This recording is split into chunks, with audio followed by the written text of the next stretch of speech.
everybody in this room would consider themselves busy. If you'd consider your life busy, just put your hand on up in the air. Okay, good. You're in the right place. That's a very, very good thing. And so what I want to do this evening is I want to talk about, we have to have a right understanding of what it means to work and what this life is kind of supposed to look like. And then look at some of the things that we should do, some of the things that we shouldn't do, and then some of the pitfalls that we might fall into.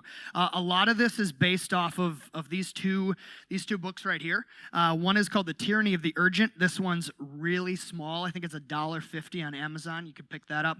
Charles E. Hummel is the one who wrote that. We went through this as a staff, and it was very, very, very good. The other book is called Crazy Busy by Kevin DeYoung. He's a pastor in Michigan, and he is, it's very, very good. This is a short little read, too. I think it's like 120 pages, and he's an easy guy to read. So pick those up. I have the last thing before you book out is like a resource slide with a couple people that you can check out for more information, because this is a big topic. We're not going to solve all of our problems this evening, okay? This is a starting point to this conversation. And it's kind of I'm 28 years old, okay? Some of you are old enough to be my parents, and that's okay. That's totally fine. I'm glad that you are here. My life is busy. I don't have this whole thing figured out. I'm learning about this just as much as you are. I have had a busier seasons than I have right now, and we've survived the first almost 6 years of marriages with working full-time and part-time and going to school, and so we've come out okay. So I know something about this, but just acknowledging my place, that I'm by no means an expert, but I have some experience with this stuff. And Kevin DeYoung has more experience than I do, and I'm basing a lot of this off of him. So if you don't trust me, listen to him. He wrote a book. You should listen to him. So if you wrote a book, people should listen to you. First thing that we have to talk about, and this is going to be really short, is what is work? So one of the things we think about being busy, one of the things we can't get around is this idea of work. So if somebody were to come up to you and say, "What is work?" What would you say to them? What is work? Your job. Yep, something you get paid for, right? Huh? And some don't. Absolutely, it's your job. What else is work? Effort. Yeah. Is mowing your lawn work? You consider that work. You don't get paid for that necessarily. So working an 8-hour shift on a shop floor, we'd consider that work, right? What about going on a date night with your spouse? Is that work? It's not? So it's only work. It's only work if we don't enjoy it. Right? Is that what we're saying? Our idea of work is it's only considered work if you don't like it. No. I love my job. I love the position that I'm in. It's certainly work. I have to put effort forward. Sometimes, even in my marriage, I have to put effort forward.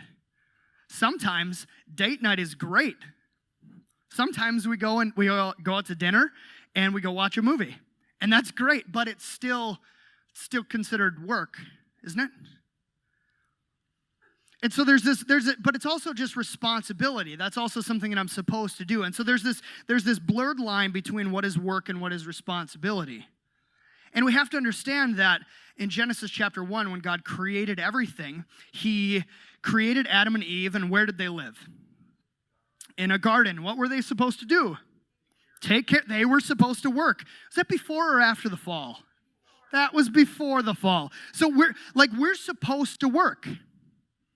We're supposed to, that's built into what we do. Sorry to bust your bubble, but I firmly believe that when we get to heaven, new heavens, new earth, that we will be working. But it won't be hard. You will work, and you'll have that sense of accomplishment that you have at the end of a long day. Oh, that That was hard work, but that was great. That was wonderful. So work isn't necessarily bad. And the other thing we have to understand is that busyness isn't bad either. It's okay to be busy. In fact, you're supposed to be busy. If you're not busy enough, then you get bored. If you're too busy, you get stressed. And that's where things really start to get hairy, which is where a lot of us might be. Where we're past that point of that sweet spot of we have just enough stress to really give us that feeling of accomplishment. But being busy isn't bad. And if you don't believe me, if you've ever read the Gospel of Mark, one of the big words that sticks out in his book as he recalls the life of Jesus is this word immediately. As you read through this book, it's like Jesus is running everywhere and the disciples are just trying to keep up. Jesus was a busy man. He was all over the place. And so we have to understand going into this that work isn't bad, busyness isn't bad, that the goal isn't that we would end up on a beach in Cancun sipping strawberry daiquiris for the rest of our lives. Like, that's not the point. And if that's what you're looking for, I'm sorry, I'm not going to give that to you.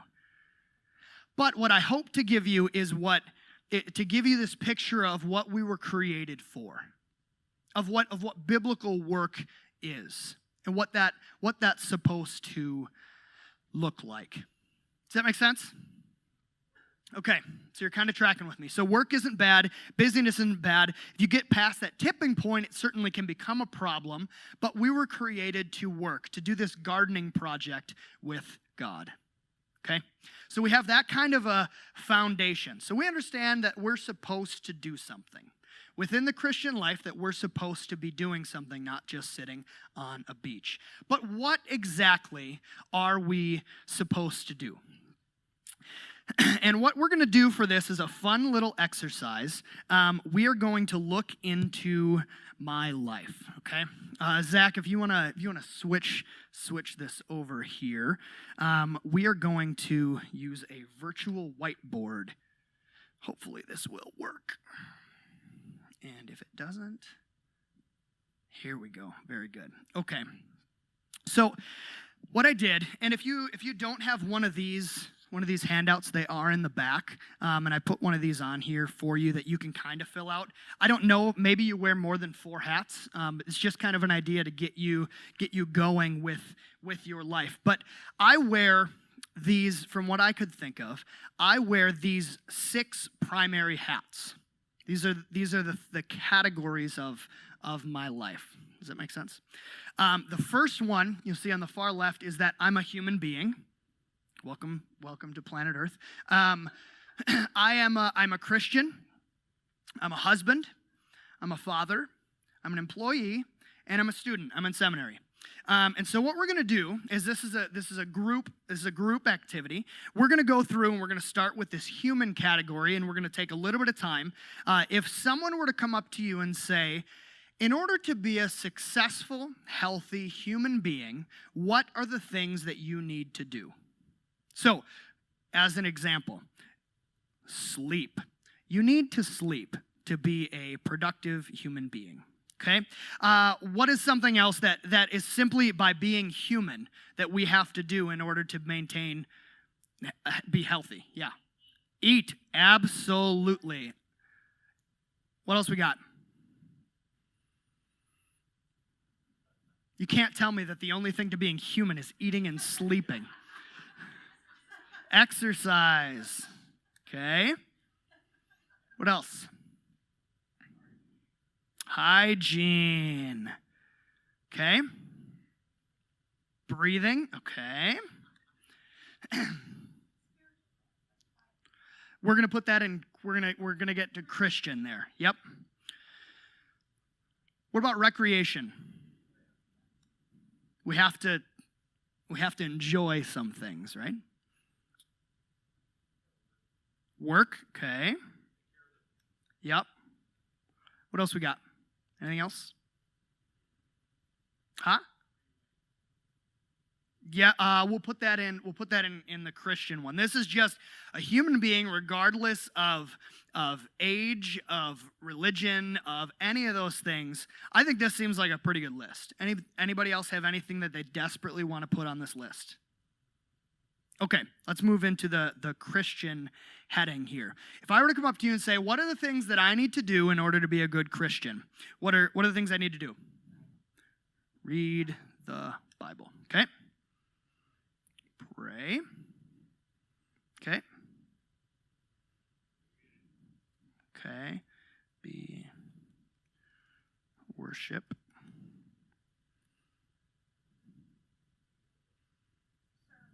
Serve.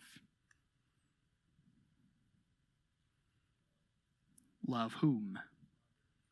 Okay. Okay, so you say others. How many, who are considered others? Okay, so 7 billion people. Legitimately, love your neighbor, right? Who's your neighbor? 7 billion people. Okay, we're supposed to love 7 billion people. Okay, what else? Okay, let's say live generously. Let's say that. Why not? Well, yeah, because there's more people than that than there will be on the earth during your lifetime. Okay? This is in a perfect, if we were to take this as we're supposed to do, this is what we're supposed to do. Okay? Yep. Yeah, we put that one first. So it's behind all those other 5. We read the Bible before we love God. I'm kidding. Yes.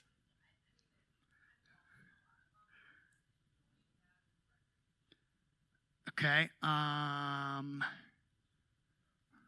Yeah. Okay. Resting in God. Let's go with that.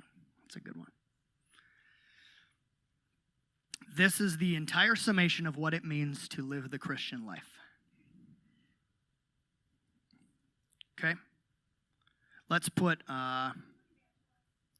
we didn't. Let's do this. That's true. That's true. I mean, the whole sum of the law is summed up in these 2, right? Love God and love others. So, okay, our overseer gave us the way out, which is fine. Disciples. Okay. So, anything else that you desperately want to add to the Christian category? That falls under spiritual disciplines. Very good. Okay, cool. We'll go with that. That sounds fine. Okay, to be a husband. So let's say you're sitting across the table or a spouse, but this is my life. So you're sitting across the table from me over a cup of coffee, and I ask you, what do I need to do to be a good husband? Obey, love, Anna. Perfect. Okay.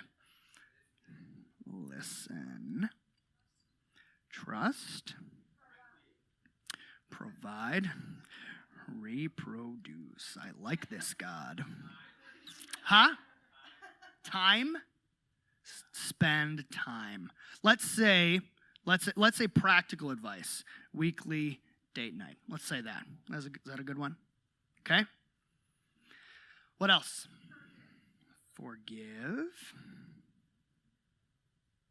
What about pray with her? Yeah, be a spiritual leader.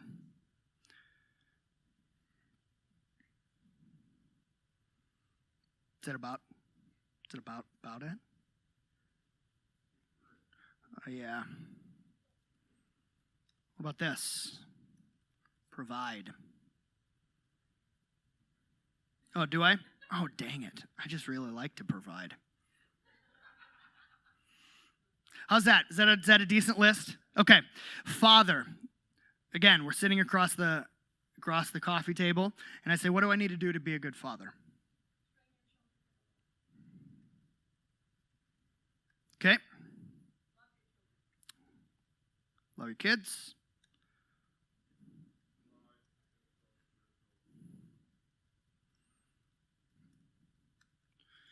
provide, protect. What about tangible things? What about the things like, what do you do to be a good dad? Okay? Play. Right? Yep. Read stories. Sacrifice what?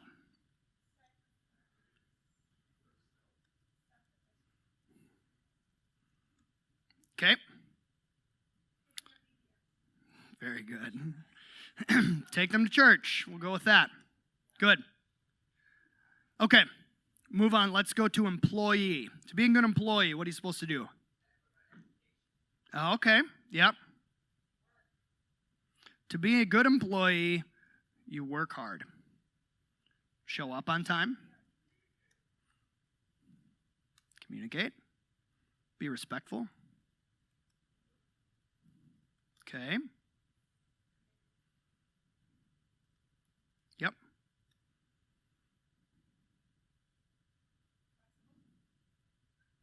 Okay. Be a good team player.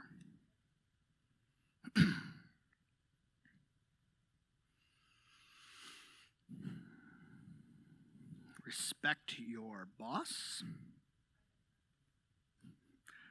Don't forget Boss's Day. Yep. Work hard. Work your assigned shift, whatever that looks like for you. Does that work? About pretty good? Okay. As a student, what are the things, if I'm going to be a good student, what are the things I'm supposed to do? Read assigned readings. Okay. Go to class. Listen in class. Take notes. Write papers. Learn. I have to, so I take most of it online. I have to do these discussion forums.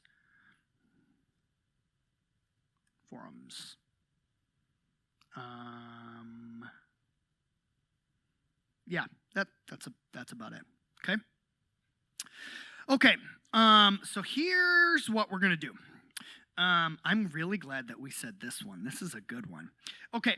You fell right into my trap. Okay. What's that? Communion. Okay. Let's put that under spiritual disciplines. Put that or worship. Can we put it under there? Is that fine? Okay. Baptism would fall in there too. Okay. So we're just going to take just this one little box here. Okay. So this afternoon, I was doing some math, and this is what I came up with. Are you ready? Okay. You have 60 minutes in an hour. We have 24 hours in a... Very good. That comes to 1,440 minutes per day, assuming I did my math correctly. We take that number of minutes times 365 days in the year. Let's just not do the leap year thing, okay? We'll add that to the margin of error. That ends up with 525,600 minutes per year, okay? Let's say that you're going to live until you're 90. Let's just use that as the benchmark. That gives you 47,304,000 minutes per lifetime.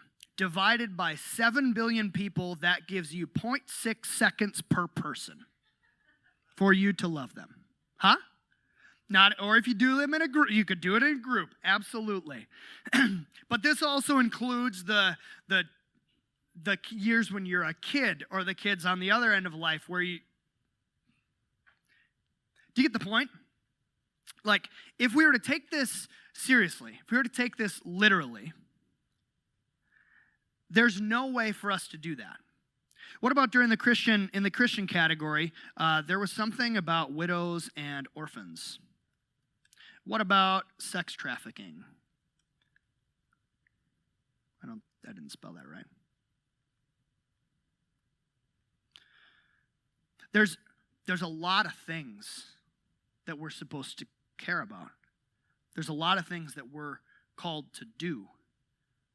What was it in the book of James? Religion doesn't care for widows and orphans. Something about that. But how are we supposed to do that while we're loving these 7 billion people? Granted, some of them are in that. But what about, I'm supposed to go to Thailand and care about sex trafficking. I'm supposed to do something about that. But I'm also supposed to not abandon my children. But I'm also supposed to protect them, so I'm not necessarily going to put them in the slums in Thailand where the sex trafficking would be. Do you start to see that there's some problems that we're going to run into if we start to think about what we're supposed to be doing here? The point is that we look at this list, and this is not all-encompassing. This is what we came up with in 10 minutes. But this is a big list. This is a lot of stuff. That if we were to think about what this is supposed to look like, it starts to become pretty overwhelming. And this doesn't even include any of the stuff that you necessarily like to do for fun. This doesn't even include Pokemon Go. Do you get the point? Do you get what I'm getting at? There's a lot of things that we can do.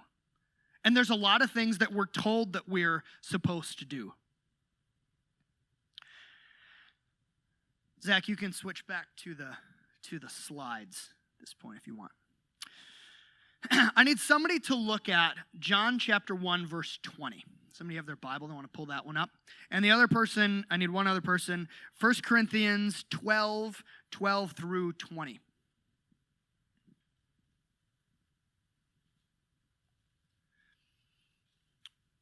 Who's got John chapter 1, verse 20?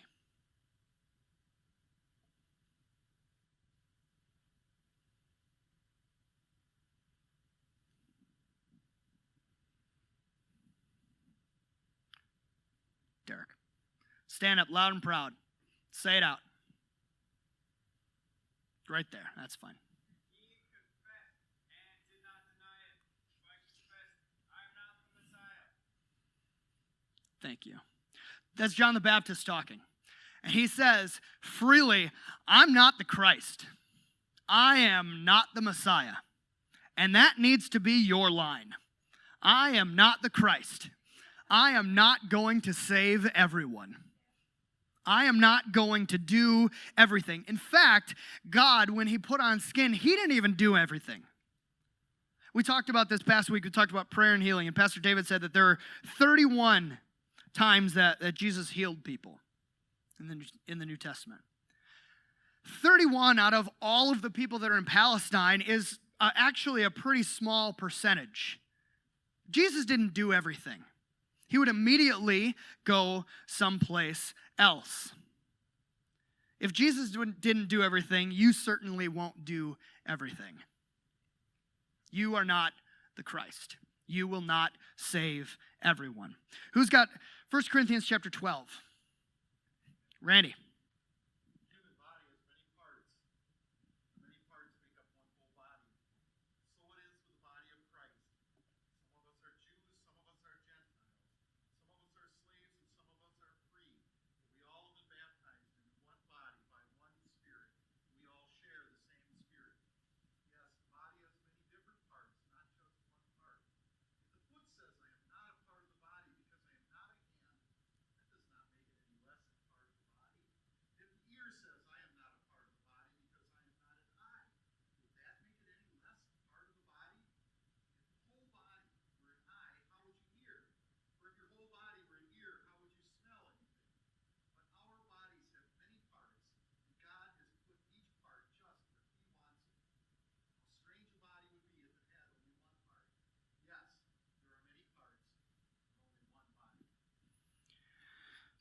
You are not the Christ, but you have a part to play.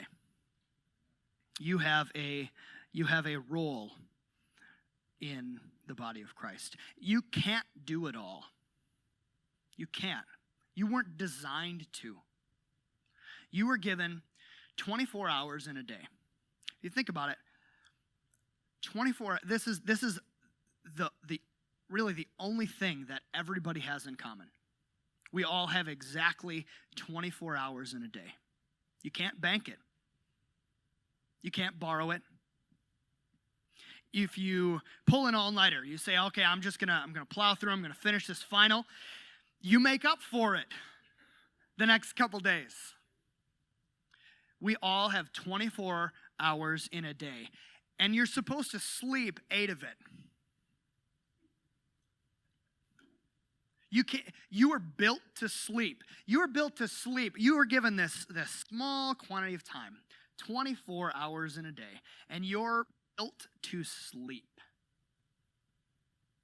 You can't do it all. You are not the Christ, but you have a part to play.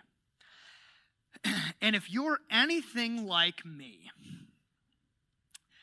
this is the part that you really don't like. Because if you're anything like me, you have this odd sense of responsibility for a lot of things. That you get that guilty feeling, that kick in the chest when the preacher stands up and we need you to do this. And you say, well, I'm already doing a lot. But okay. When we stand up here and we say, we need people to help with Hero Central. And you say, well, I don't do kids, but okay. That doesn't do us any favors. Some of us, certainly, some Christians need a good kick in the pants, like you got to do something. But some of us need to be told, you need to not do something. You need to not do something. And that feeling of responsibility, I appreciate. I appreciate that so much because it shows ownership. It shows that you care. But we care more about you as a person than we care about what you can give us. And so the next time that I stand up here and I say, we need you to do this, I want you to remember this moment right here when I say, no, we don't. No, we don't. Because you have a part to play. You are not the Christ. You have a part to play. We can't do it all. We simply can't. But we need to care about it all. We can't do it all, but we need to care about it all. Is it possible that when I hear about a ministry that is ministering to women who are involved with sex trafficking in Thailand, that God is not calling me to be a part of that? Is it possible? Is it possible that he's calling for me to not care about that? No. You don't have, as a Christian, as a Christ follower, you don't have that option. You have to care about that. You have to care about people who are being used and abused because they are made in the image of God. But that doesn't mean that you need to uproot your family and go there. And so we have this list. We have this list that if we were to take a little bit more time and be a little bit more specific about, instead of things like we need to communicate with our boss, we were to say we need to make sure that we touch base with our boss. For 3 minutes every day, we need to make sure that we build that relationship. We start to put some of those tangible things, we start to look at what that means in the calendar, what it means to be loyal to your spouse and to forgive your spouse. We put that on the calendar, that's where it starts to get overloaded. And pretty soon we're running on 3 hours of sleep, and we haven't even touched being a student yet. And those are all important things, aren't they? but you can't do it all. You won't do it all. You weren't designed to do it all. You were designed to do your part. So we have to have balance. What we need to do is trim some of those good things that we're doing to make room for the most important things. So here's what I think about. I think about this and I say, okay, what are the most important things in my life? What are the most important things? Taking care of my body is pretty important. Making sure that I get enough sleep so that I can continue to do things for, past the next week.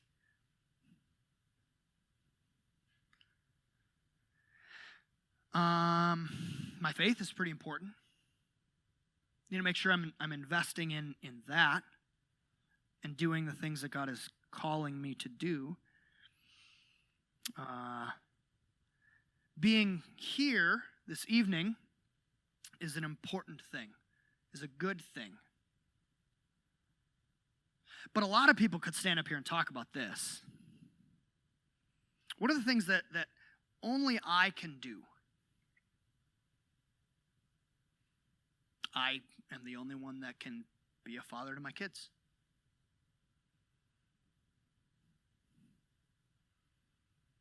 I'm the only one that can fill that. I'm the only husband that my wife has.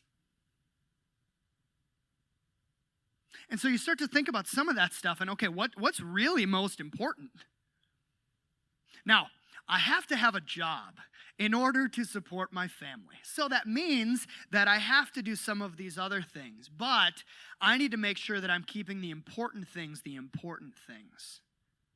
And doing the things that only I can do well.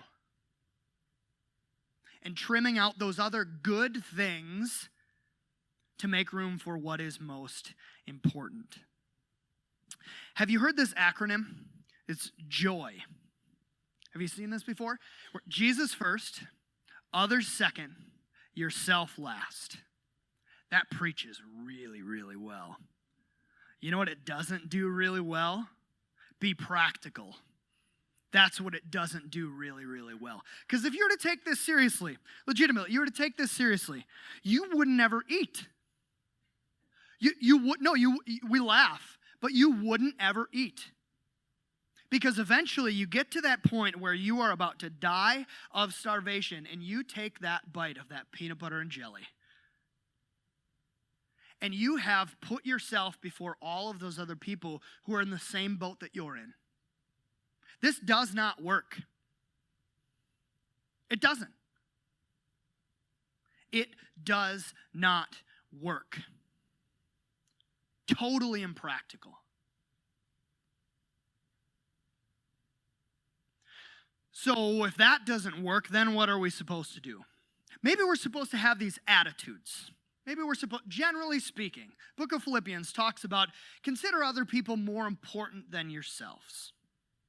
Okay, I'll jive with that. That's in the Bible. We'll go with that.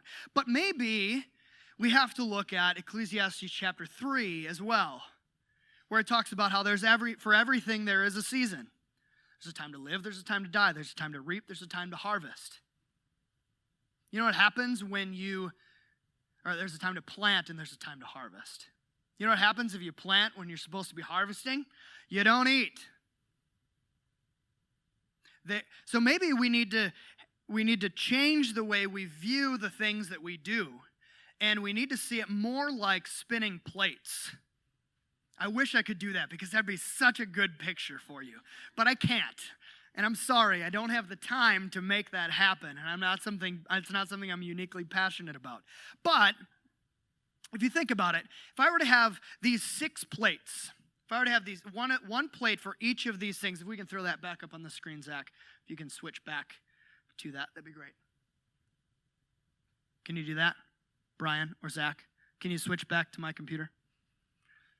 If each one of these things were a plate, and I was going to spin them, and I have to make sure that one of those doesn't fall, what that means is that for a certain time, I'm going to be spinning the human category, and I'm not going to be spinning the employee category, the employee plate. There's a time when I'm going to be spinning the husband plate, but I'm not going to be spinning the father plate. There's a time where I'm going to be spinning both plates. If you go on a vacation or you're having dinner as a family, you're spinning both of those plates. Sometimes one of those plates is going to get really off balance. Sometimes your marriage is going to be bumped. That stick that the plate is spinning on accidentally got bumped. And you have to take more time to keep that plate spinning to make sure it doesn't fall and crash. That doesn't mean that you're being an irresponsible employee. That means you're keeping the important things, and striving for balance. To everything there is a season. We have to have balance.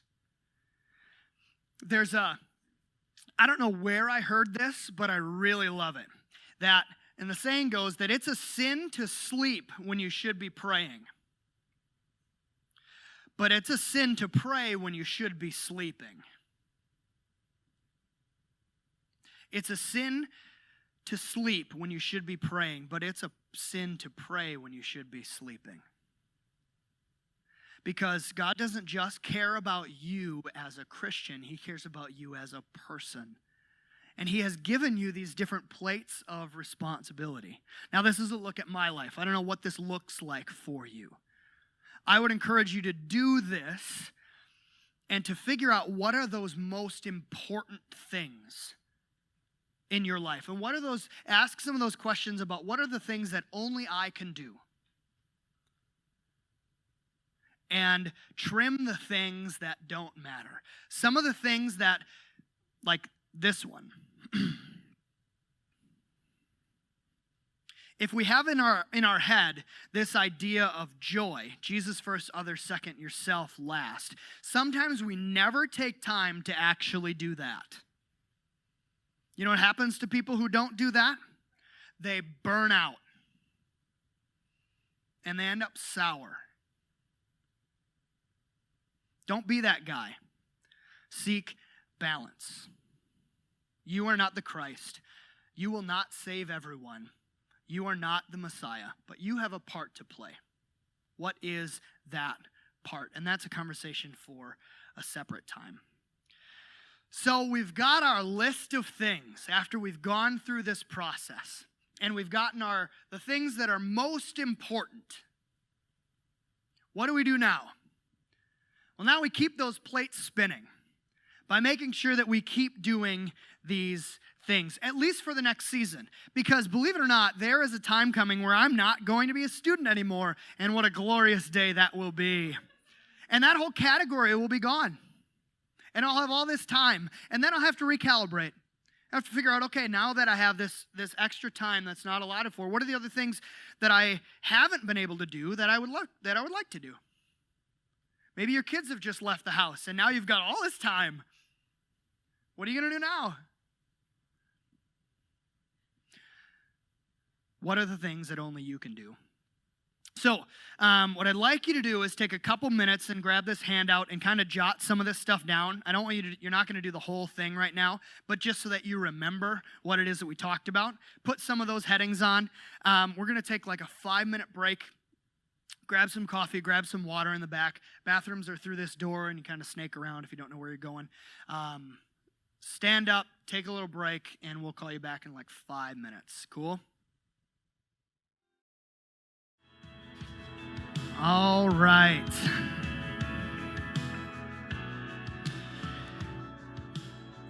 So we've got it all figured out. We've got the whole thing figured out. We've got our game plan, okay? So what we've done this first half is talk about, we've developed the game plan. This is how we're going to run this thing. In a perfect world, this is how we're supposed to live our life. And we've got it all figured out, at least for this next season of time. But if you've ever done anything like this before, you know that things don't always go according to plan.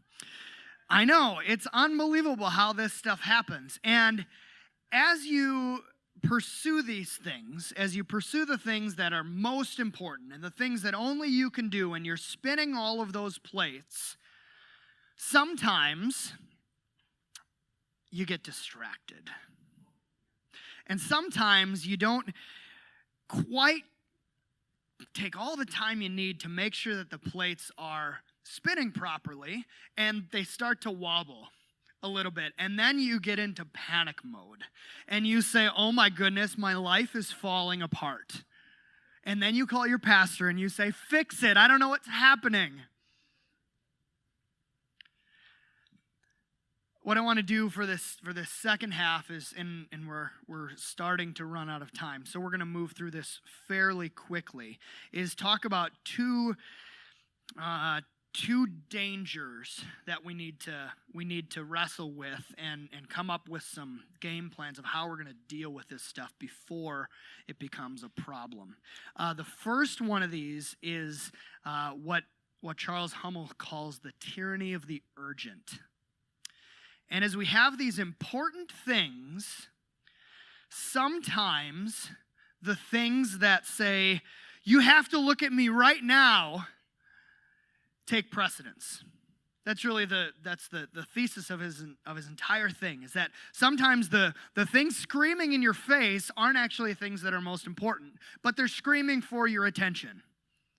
And so you give them your attention because, well, nobody wants to be a jerk.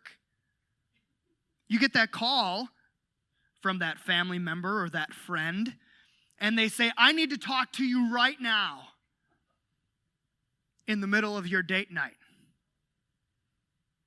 And you say, okay, well, what's the emergency? Well, you've been in situations like that, right? Or something similar. And what Charles did is he came up with this quadrant. If you want to put my computer back up on here, it's also on your handout on the back page. And this is a little graph to help us sort through some of these things. Okay, so we've got the things that are important and the things that are not important, and we've got the things that are urgent and the things that are not urgent. Okay?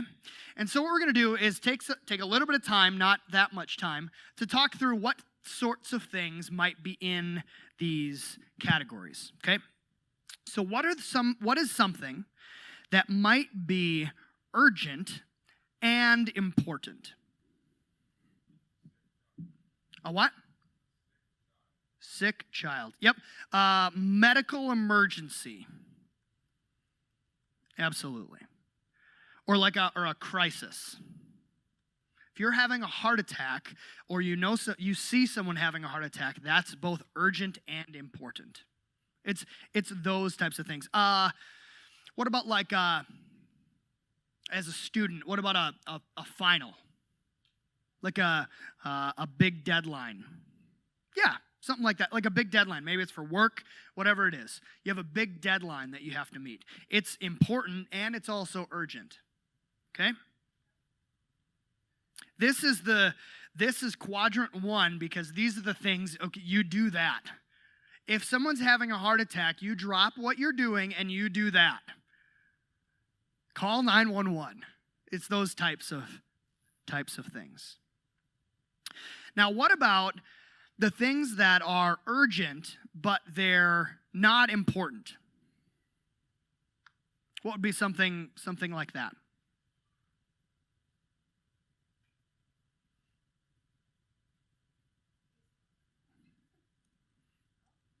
Yeah. Yep. Maybe a Facebook message, something like that. Yep. Or a phone call. Interruption.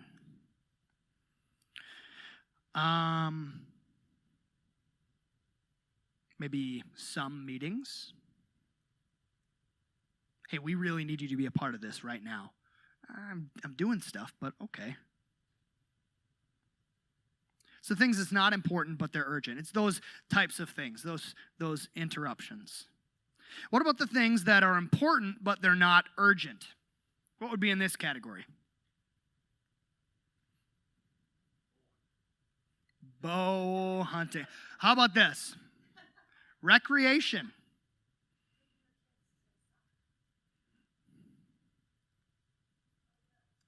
A will.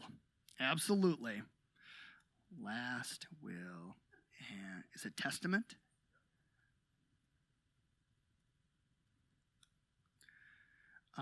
Exercise.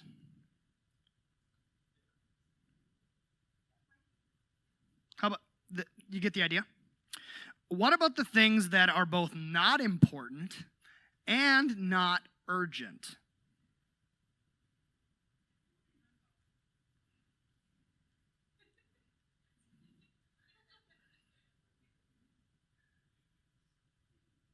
TV, junk mail. I would put that in important but not urgent. Yep. It's those time wasters. This is where we'll put Facebook. Or escape activities. The binge watch of Netflix. And so this is the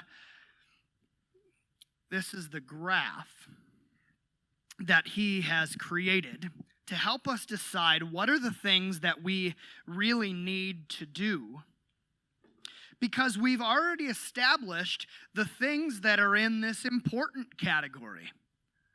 We already know the things that are there, right? Because we did that the last half hour. Now it's just deciding whether or not they're urgent or not urgent. And these go in order. So these are the things you really need to put attention towards in quadrant 1. Quadrant 2, yeah, you need to make sure you do those. Those are important. Quadrant 3, yeah, probably not. And quadrant 4, no. Nope. At least in terms of efficiency. Now, some of these things, like Facebook, can also be an investing in relationships thing. One of Anna and my favorite date nights is getting takeout and watching Netflix. Like, that's just what we do. But that's investing in our relationship. And so we start to see some of these things. What the problem comes when we're doing something that's not urgent but important, and then we have something that's urgent but not important screaming in our face. And we have to say no to that person, to that email. And so because most of us are well-intentioned. Most of us like people. And most of us don't like saying no. And so we say yes a lot. Even to the things that aren't going to take it personally, like junk mail. But yet, for some reason, we don't unsubscribe from them. And you're working on your paper, and it pops up, and oh, what's that? And there you've gone. Do you get it? Does it make sense? Okay. So we have some practices that he came up with to help manage this tyranny of the urgent. These things that are important, these things that are urgent but not important, they're always going to be there. We can't simply escape from them. So we have to manage them. And so one of the first thing that he came up with was to remember your purpose. Remember the things that are most important. In your time of daily prayer, Lord, keep me focused on the things that are most important today. Help me to say no to those distractions. Give me the courage to say no to those distractions so that I can say yes to the things that are most important. Because you've already established what's most important without that urgent thing screaming in your face. Second thing is that there's no such thing as multitasking. There's not. You cannot do two things at once. What you actually end up doing is you switch between two things. Now, my wife, if she is making lunch or she's cleaning up after lunch or whatever, she usually has the iPad out and she is watching some show or she's listening to some podcast. She can do those at the same time because she can just go on autopilot for cleaning the kitchen. Does that make sense? You're going for a run, you can listen to a podcast. You can chew gum and walk at the same time. That's not what I mean by multitasking. What I mean by multitasking is having a conversation and typing an email at the same time. You can't do it. You can't do it. I've tried a lot. And people just end up frustrated because you're ignoring them. Even though because what you do is you're constantly switching between the two and you end up not really accomplishing anything at all. Every time you switch, you become distracted. So you can't actually multitask. Third thing he says is to unsubscribe from the distractions. Okay, so the junk mail that you get from Home Depot, you can go down to the bottom of the email and you can click this little unsubscribe button. And you click unsubscribe, and maybe you still want to get Home Depot's emails because you shop there a lot. You can change it so that you don't get an email 4 times a day. You get an email once a week on a Saturday morning. Does that make sense? And so I went through, a few months ago, I went through this purge. Every time I got one of those emails, I took the 30 seconds that is required to unsubscribe from those emails. And it's amazing how much less chaotic my life seems because I'm not being pulled in all of these directions all at the same time.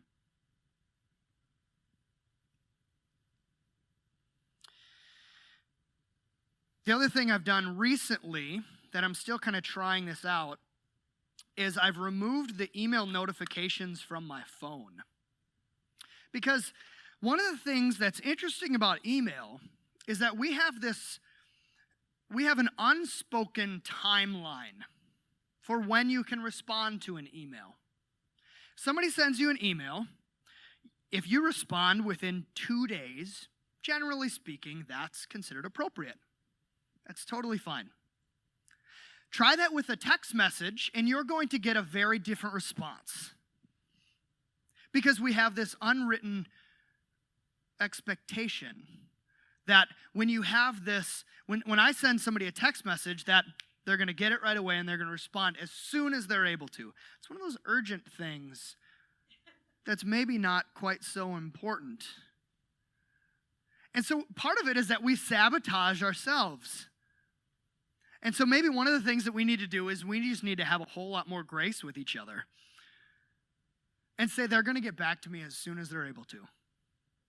Right now, they're spinning this other plate, and that's okay because I want them to show me that same courtesy as I'm spinning this other plate when they come and talk to me. So removing some of those notifications from your phone. The other thing about email that he says is if your job requires a lot of email, especially if it's tethered to your smartphone, to only check your email a couple times a day.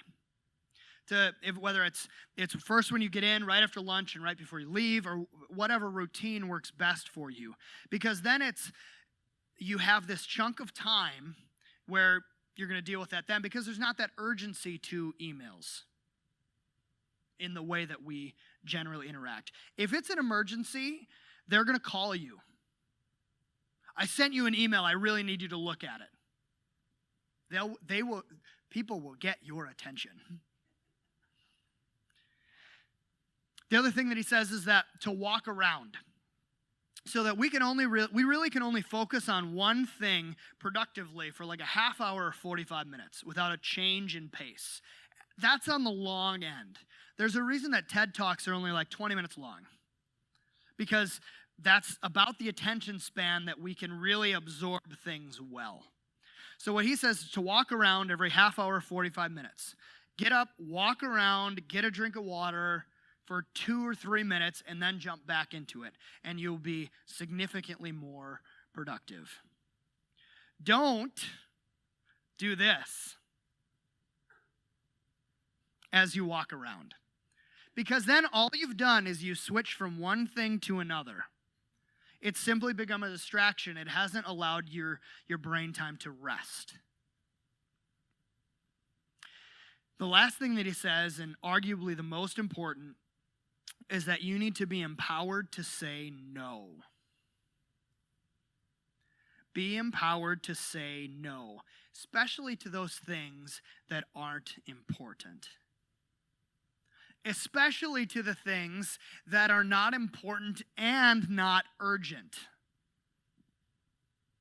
Especially the things that fall into that category 4. So that's a brief overview of his little book. I'd encourage you to pick that up if any of that was interesting. I know we blew through that really quickly. The other thing that, any questions on that? Charles Hummel. Hummel. Guess that I think it's like $1.50 on Amazon.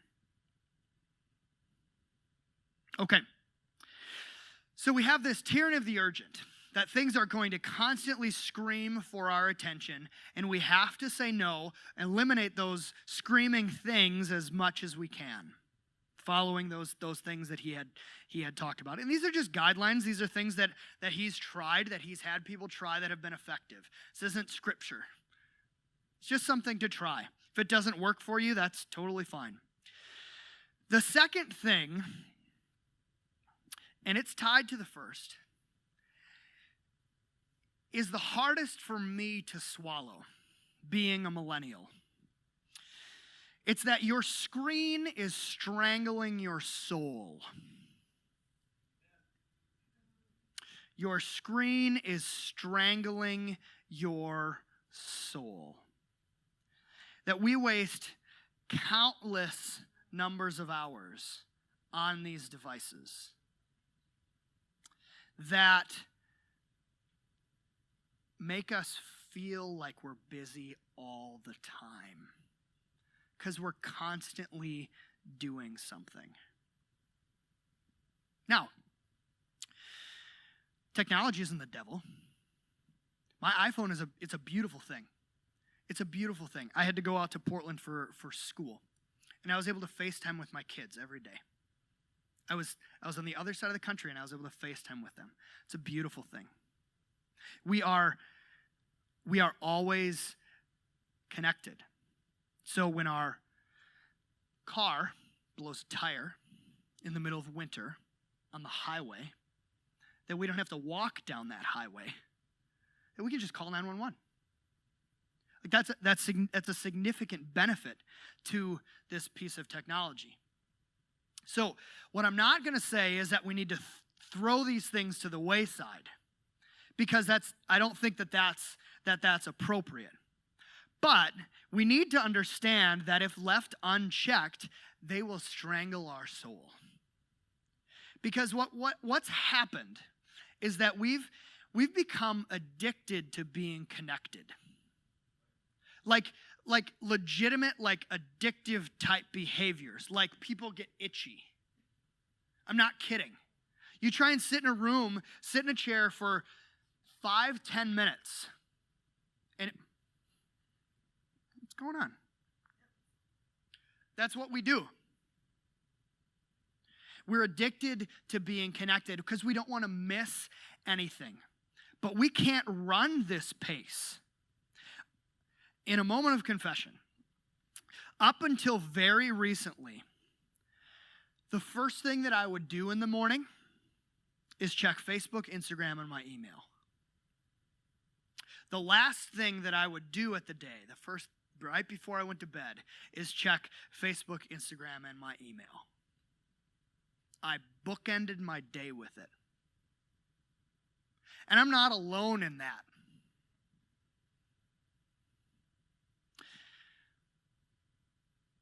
And so I've had to wrestle with this a little bit because I want to be accessible. In my role as a pastor, I want to be accessible when emergencies happen. I want to know if there's a medical emergency because I will be there. But I've also had to wrestle with this. This isn't healthy. And so what I've done is I've moved my phone out from my bedside into the bathroom, and the phone's on loud.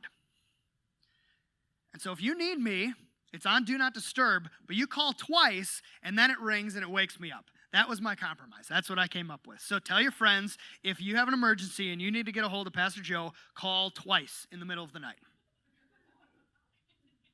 I'm glad we're all on the same sheet of paper. But these screens are strangling our souls, and we have to figure out how to check them. We have to figure out how to disconnect ourselves from that, and some of that isn't comfortable.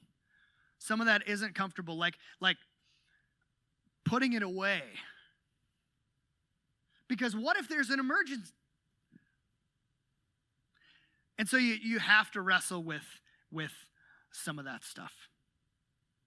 Turning off some of the notifications that you get can really be helpful with this. The Facebook, Instagram, Snapchat, email, everything except for text messages and phone calls. Because those are the things that we expect people to respond to right away. And that's what's expected of us. So, we have to figure out how to keep our screens in check. We have to figure out how to manage those urgent things. And if we do those things well, there's one last thing that we really need to do in order to not feel quite so overloaded all the time. And this might seem backwards, but bear with me. We have to create rhythms. We have to create times when we are working and times when we are resting. You have to create times when you are connected and when you are disconnected. Because what's happened, and I'm not talking about all the good things because we're running out of time. The bad thing about this device is that we're always working.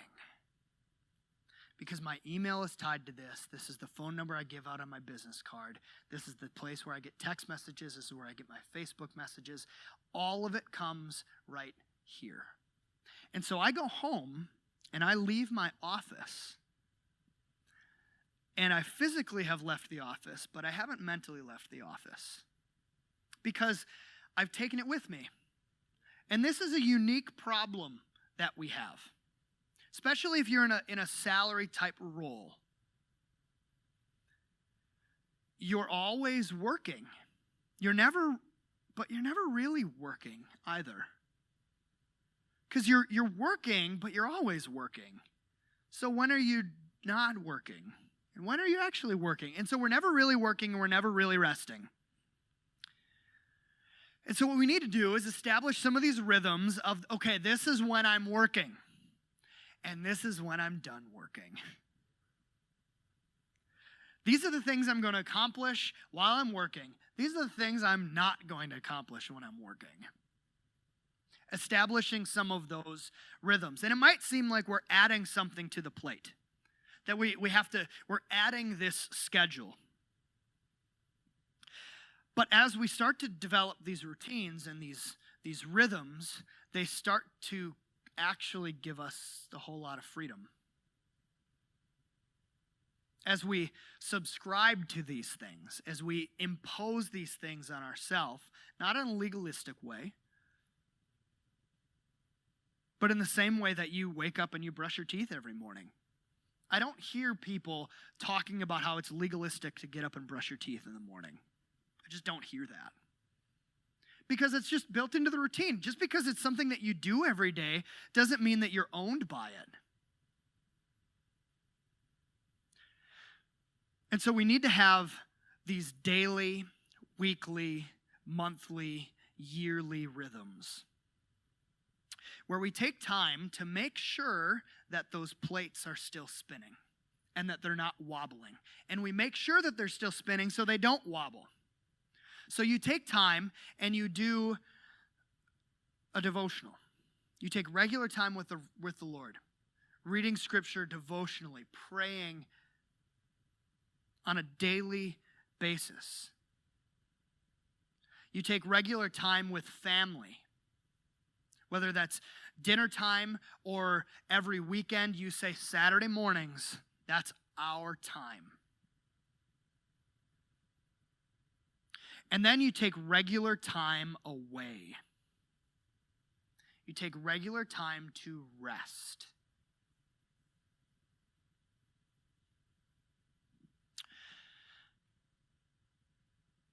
Some people don't like this part because it's not fun. That's the reality of it. It's not fun. I'm a person who I thrive in environments of predictability and regularity. That's just like, I get into routine, I'm a creature of habit, and that's how I make sure that things get done. My wife is not that way. And so she has a really hard time with this. One of the things that I've heard, and I don't know where this came from either, but it's a quote that I really like, is that if you fail to plan, you plan to fail. If you fail to plan, you plan to fail. If you won't take the time to establish these routines, to say these are the things that are most important in my life for this next season, and these are the plates that I need to keep spinning, and I'm going to commit to spinning these plates so that they don't fall and crack and shatter, inevitably one of them is going to. I think that that's probably one of the reasons that across this country, 50% of our marriages end in divorce. Because we don't take the time to make sure that plate is still spinning. We don't take time to invest in that. If you fail to plan, you plan to fail. So that's been a little bit of, like I said before, this is not exhaustive. This is a step in the right direction. There's a whole lot of resources that you can use, that you can find for time management and how to set up your life in a way that works best for you and establish some of those rhythms. Zach, you want to put those up on here? So these are some additional resources. Simplify. Bill Hybels has a book that's really good. And Michael Hyatt, if you're in a role that's similar to mine, if you're an entrepreneur or you travel a lot and you're a salaried employer where you work with a lot of people and time management is a really big thing, he's really, really good. And a lot of his stuff is free. He puts out a lot of ebooks and stuff like that. And so he puts out a blog. Check that out too. So what I'd like to do for the next no more than 12 minutes is have some Q&A. Questions.